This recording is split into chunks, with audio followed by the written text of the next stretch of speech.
Morning guys, welcome back. First I'd like to thank everybody for the name suggestions. There were actually some really good belters in that, so they've all been added to my list. Like I said before, if it's something we have got to do. And I also learned something else in that video. I didn't realise how much I said beer. Beer. Now obviously I edit my own videos, and one word I do know I say a lot was so. The amount of those I edit out of a video is ridiculous. So hopefully there'll be less beers in future, or maybe not. Anyway, we are on this Ducato. I said there were holes in the floor. I've got them treated, riveted, and then treated again on top. So they've all been done, and we're currently just about to put the subfloor down. So what I'm going to do, because it's a suspended floor, is I'm going to use 12mm hardwood ply. I'm just about to scribe it into the front here, and we're going to just go straight on top of these. I am going to get some insulation down there. I just want to get this scribed a minute, and then that's going to come all the way to the back. But yeah, once that's in, I think what we'll do then is there's a lot of benefits for me as a builder for having a suspended floor. So there's a lot more work, and I know there's going to be some head scratching moments, but there's also a lot of benefits. So like a lot of things we will run underneath the van. I say a lot of things. I mean, the fuel line for the diesel heater, but that will always go outside, and that's in a conduit clipped up, yada yada. But the DC to DC cable we quite often take outside and we run it through. We got a nice path for it. It's all in conduit, perfectly protected, but it gives us, you know, the shortest run we can to that DC charger. However, obviously with a suspended floor, a lot of my cabling can actually go in the floor, and that goes for the rest of the van as well. Like quite often we go up and over. I don't like things normally in my floor, so I know we have like 25mm battens with 25mm PIR, and we could run cables under the floor, but we've always avoided it because a lot of our sort of furniture does get fixed to the floor, and it takes one screw to go through one cable, and it will just completely either make the system dangerous, you know, if it's only just caught it could cause heat problems, it could cause all sorts of problems. Or obviously it could cut it out, and it means we got to rerun it. We don't take risks, so we've never done that, and we're not going to start now. But say with a suspended floor, because we've got that 200mm void, then that's going to give us a few things to play with. We'll be able to get the diesel heater under there, we get some storage under there, and then things like sort of water tanks and anything like that, you know, rather than them taking up, say, an entire bench seat, because they're going to drop 200mm, they may come into the bench seat still, but we could potentially do a removable shelf then in there that would just give that much more space. So there are benefits to it. Enough waffling though, let's get this scribed, get that in, and we'll get the other scribed in as well.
Right, it's following day, boys have just left for the day, so I thought, you know what, good time, pick up the camera and we'll have a bit of an update. Got this floor in, I'm using these to level, it's down on the main floor, but we've siliconed this down. I've got a couple of mechanical fixings in, big fan of mechanical fixings, but I have put less in this than I normally would, purely because it is bonded down good and proper. And this is our subfloor, so ply actually acts as an insulator as well. Now I'm not going to rely on that just for the insulation, but it does act as an insulation, and I did consider putting it underneath, but I thought that's just going to help. You know, I'm not going to get such a nice fixing with the boards down onto it, so I've decided to put the boards down first, and I'm going to do some sort of insulation on top of this, but we worry about that later. Today we've put in a lowered seat base on here. So the lowered seat base is 40mm lower than the standard height seat base over there, and the reason for that is this one's got a swivel plate, whereas that one isn't. So now when the seat goes on here, they'll still be the same height rather than one being higher than the other. So that's sorted. We have a van that's come in. It's only in for a couple of days. He had problems with his skylights leaking. He had a flexible solar panel stuck to his roof, and we took these out, and the mess we found, I'll drop a photo in now, was terrible. So we've had to take all the silicone off, which was blobbed everywhere, and it was stopping water sort of coming back. We found lots of dents underneath the solar panel, so yeah, it wasn't very pretty at all. What we've had to do is we've got all the silicone off. Now the only way you can do that is with a metal blade, and you just seen from that photo it was thick. So we've got it all off and we've treated it all. So this is just a hammerite on top. We've also had to do the same for the windows, the skylights, because this wasn't treated at all. So this was just bare metal. We're gonna sand it all back, get it nice, and then this having a skylight on this one, and the max fan back at the front, which was what was there before, but on the rear there was no adapter, so we're going to be putting an adapter plate on here. We're going to put one of our rigid 435 watt solar panels in the middle there, and that will be fitted properly, and then as I said, the max fan at the front up there. We're now just waiting for all that to go off. So that's their job for the morning. And he also had tanks, water tanks under the van, but they were very deep and very close to the floor. They weren't made for this van. We're putting our Ducato sort of relay boxer tanks on. That's the waste tank, and the fresh one is just under there. I know he's got the old ones off, and they're ready for fitting tomorrow as well. So it'll be a big job on that tomorrow.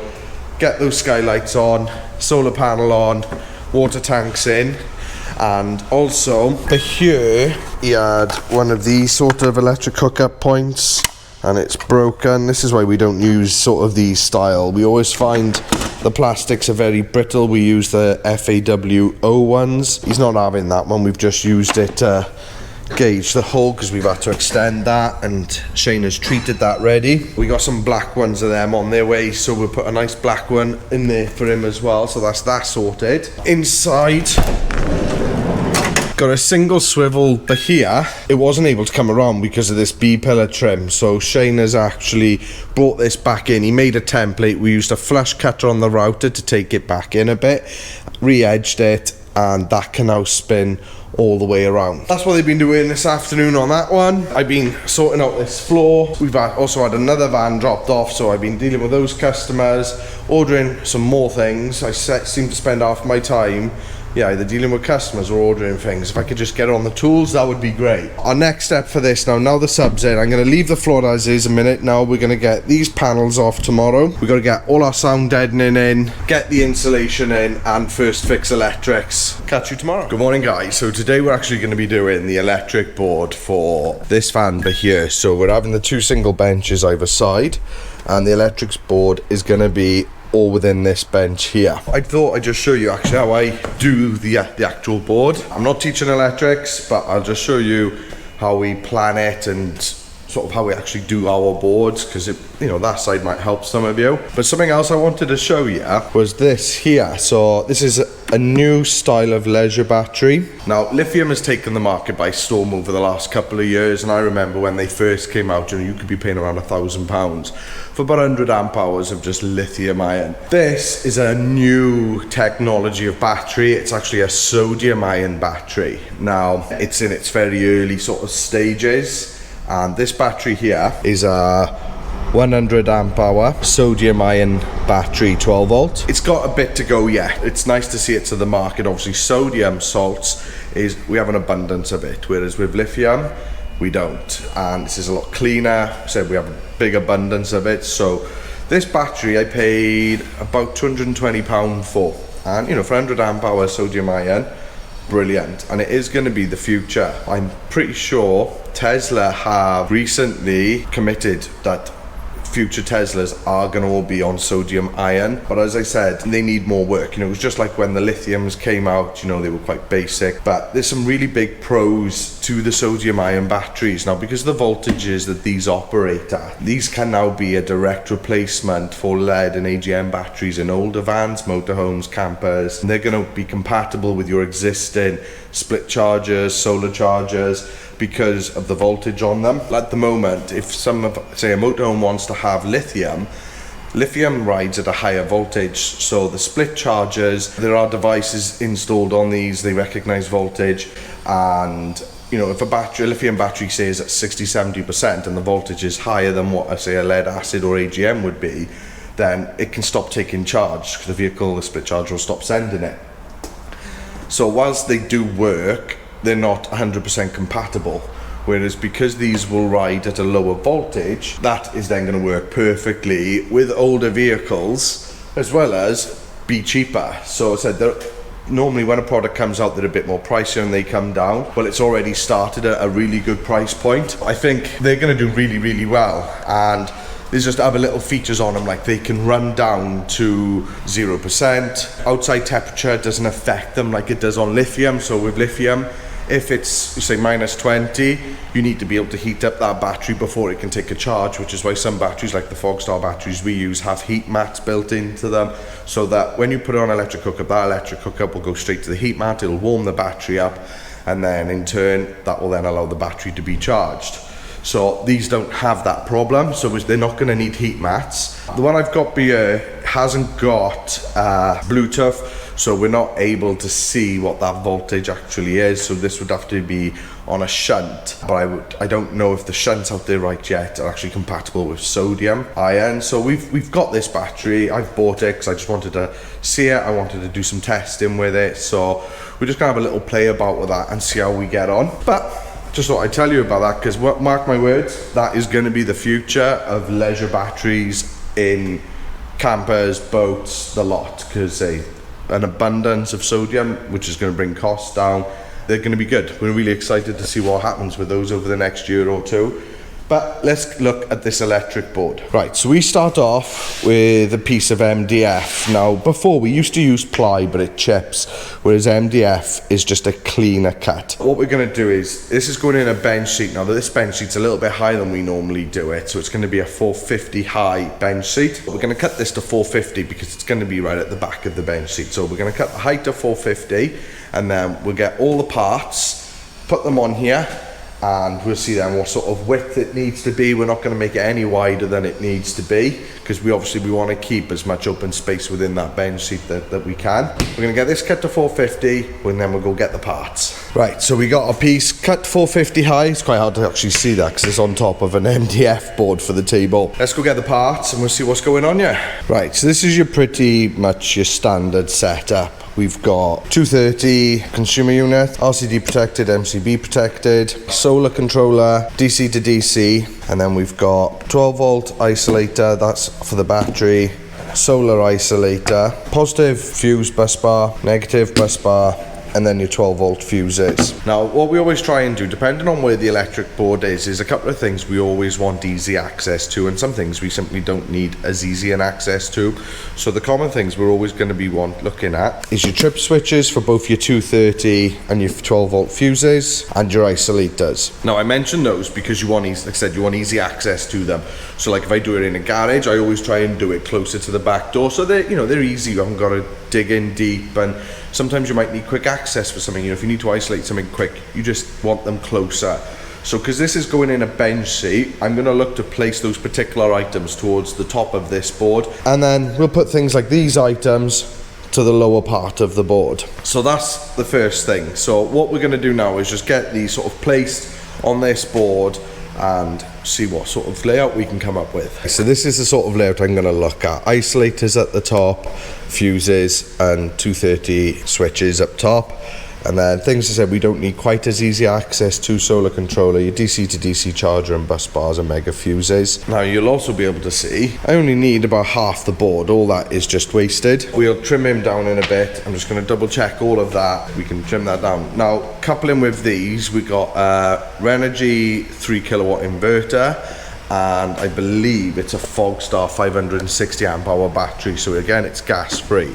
Now we do get a lot of questions on the whole sort of all electric, and I understand a lot of you understand it, but I'll briefly go through it for the ones who don't. When we do a gas free build, we look at the items in a camper that are normally gas, so it's normally oven, hob, and in quite a lot of, especially sort of coach built, your heating and hot water. Now for heating we use diesel heaters, so that negates that.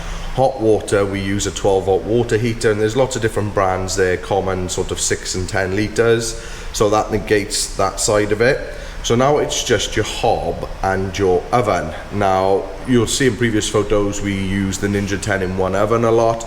Now a couple of things to remember if you're using that is it was designed to go on top of a worktop. It rear vents. Now built-in ovens in a kitchen front vent, whereas these rear vent, so you need to install this with that in mind, so make sure there's plenty of airflow, ventilation on that rear.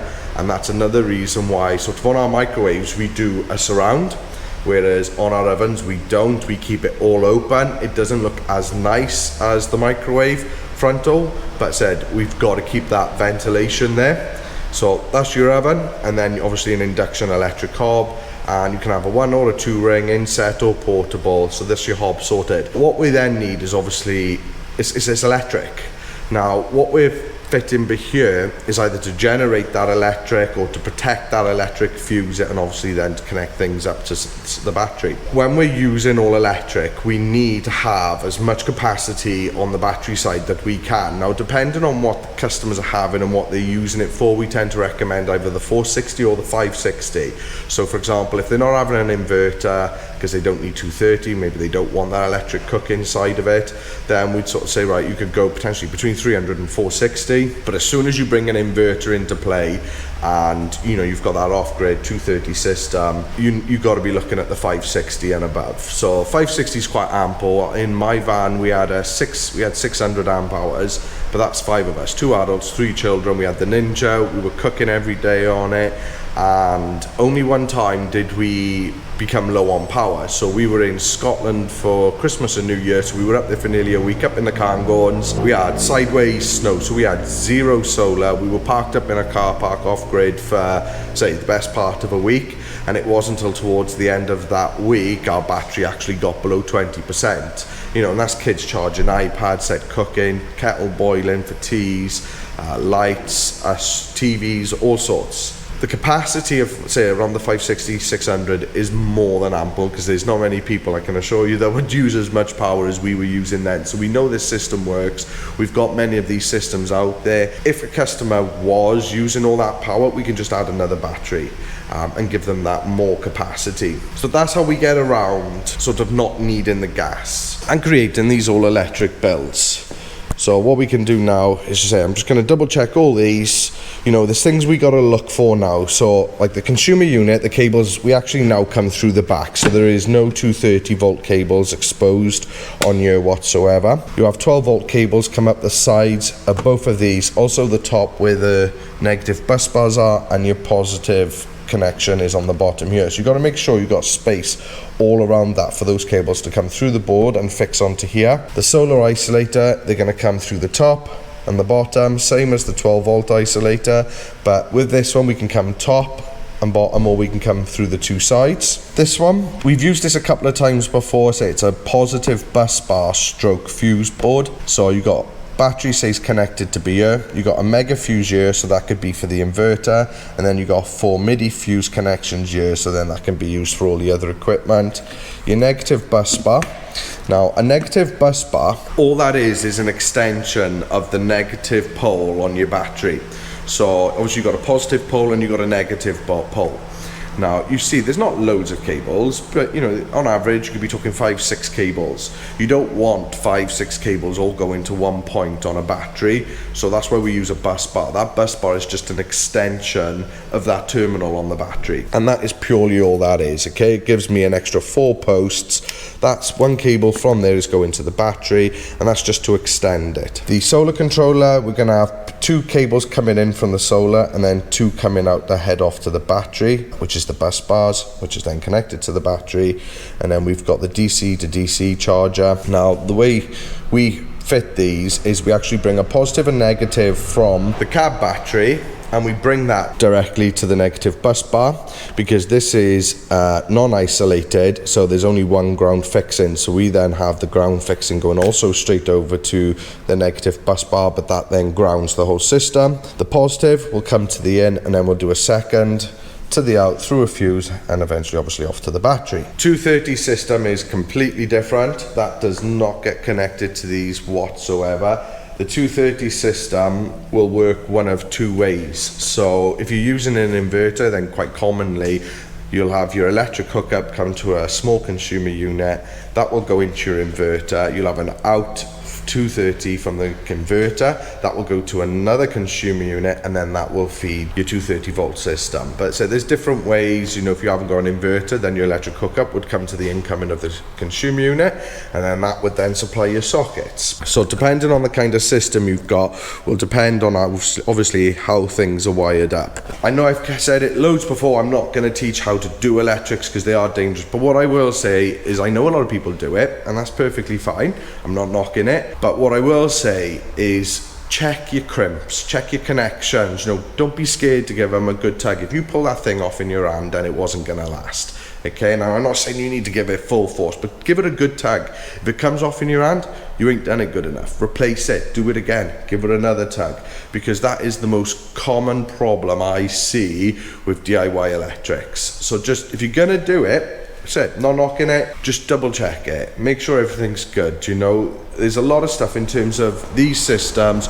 If you've wired something wrong, you know, they're simply not going to work. A lot of it you're not going to fuse. You know, if you reverse polarity your MPPT solar controller, most likely you're not going to damage it. It's just simply not going to work. But the connections are what are important. So something else we do, you know, when you have these screw terminal fixings and they're going down onto a multi-strand cable. Now, multi-strand cable is lots of thin cables.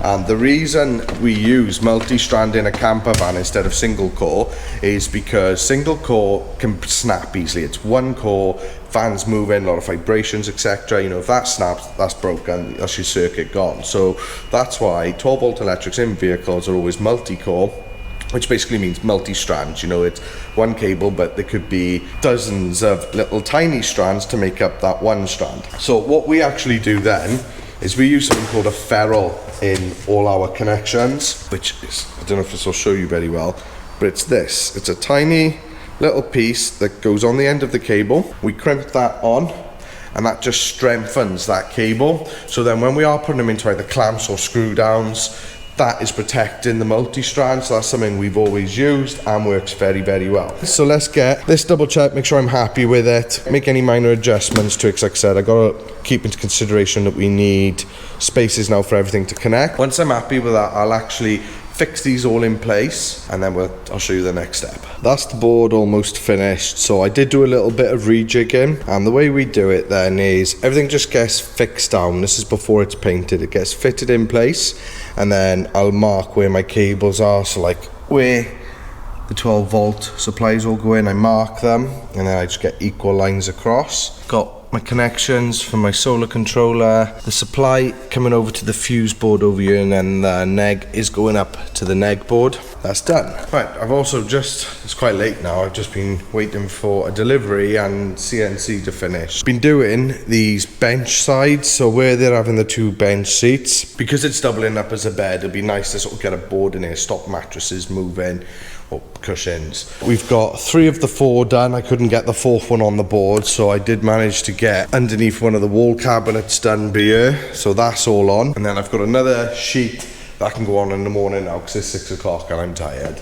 and that's going to do the 2 frontals and 1 more underneath. So that will give us the 2 long runs for the wall units, which will be along here, and then again from that corner coming up to about here, and they're both matching, so they're going to look really good. But like I said, 6 o'clock, time to go home.